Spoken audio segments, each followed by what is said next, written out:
And welcome back to Backstage. I'm your host, Mr. Magic, sitting here with Mr. Leroy Simmons, president of the Bermuda Entertainment Union. Now, going off air, this commercial break, we got into something, and we got to share this. Yeah. We have to share this based on what you're saying about Bermudians having jobs and the problems that are being created to kind of stop that in a way.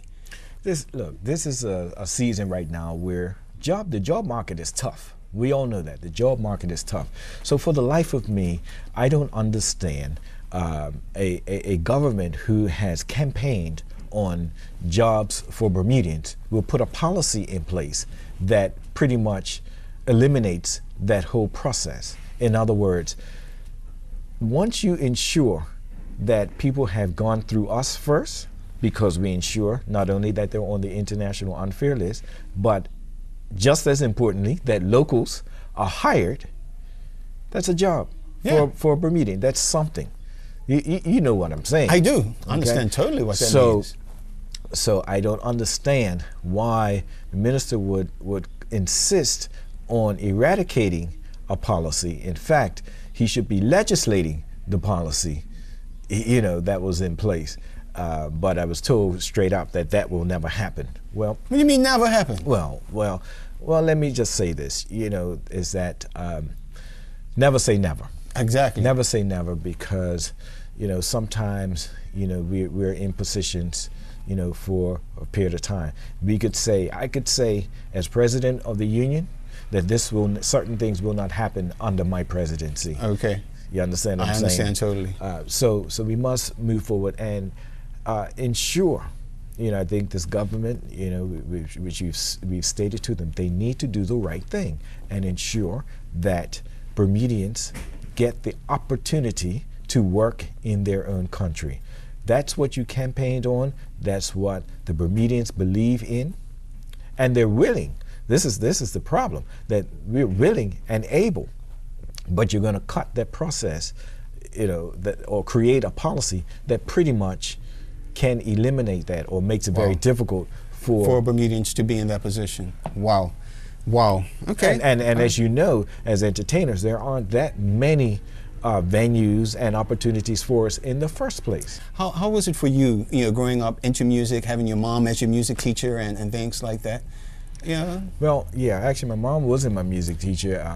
One of my first and main music teachers was a lady by Lois Jafano. Okay, never heard that name before. She's still around, love her to death. A great lady.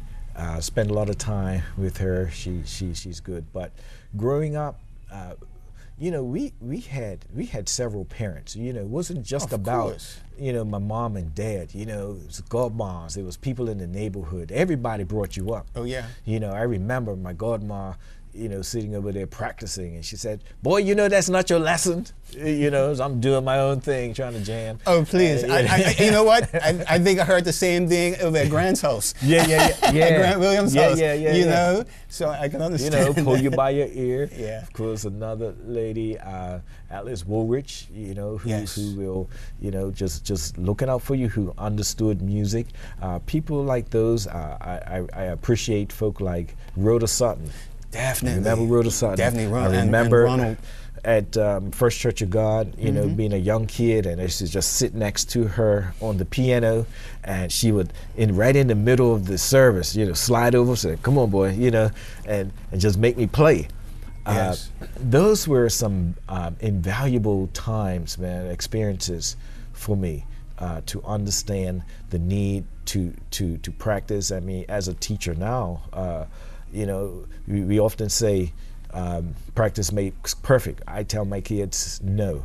Proper practice prevents poor performance.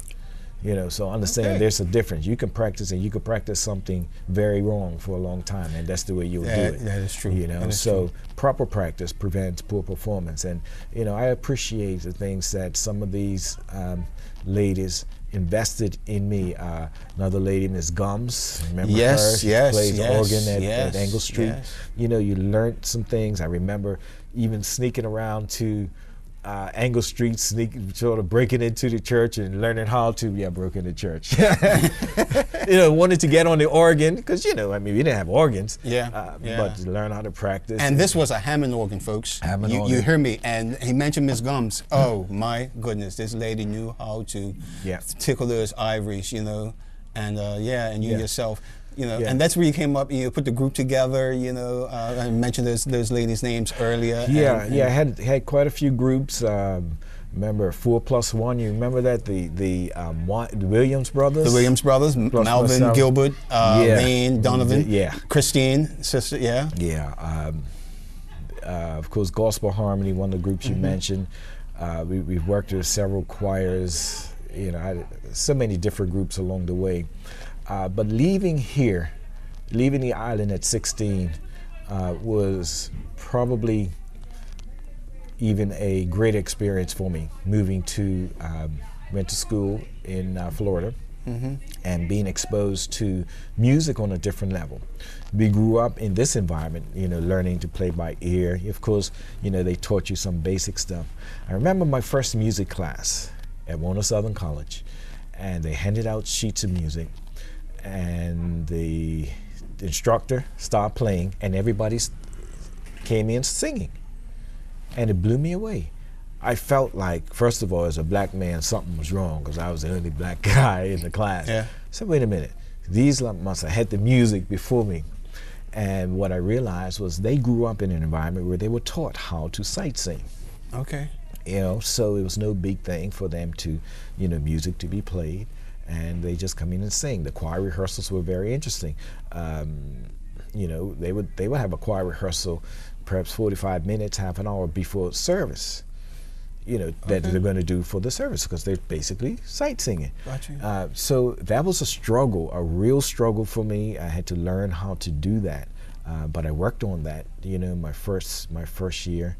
But then on the flip side, they couldn't understand how I was able to just simply pick things up by ear. And just go ahead and play. Play. So being able to do both, and I encourage even my students, that's basically the way to go. That's the way to help your development. But then moving from, while I was in Florida, played with a rock band, on Saturday nights, Sundays playing for a church. I'm sorry. No. What makes you smile on that is his lady said the other day, she was talking about how she goes to church and everything. She says, well, if I can't have a Hennessy on Saturday night, what am I going to talk to God about on Sunday morning?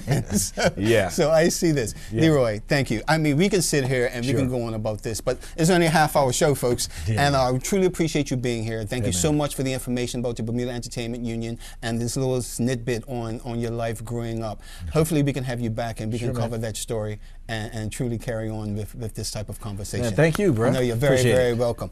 Thank you, folks, for joining us tonight here on Channel 82 for Backstage. Again, my guest has been Mr. Leroy Simmons, President of Bermuda Entertainment Union.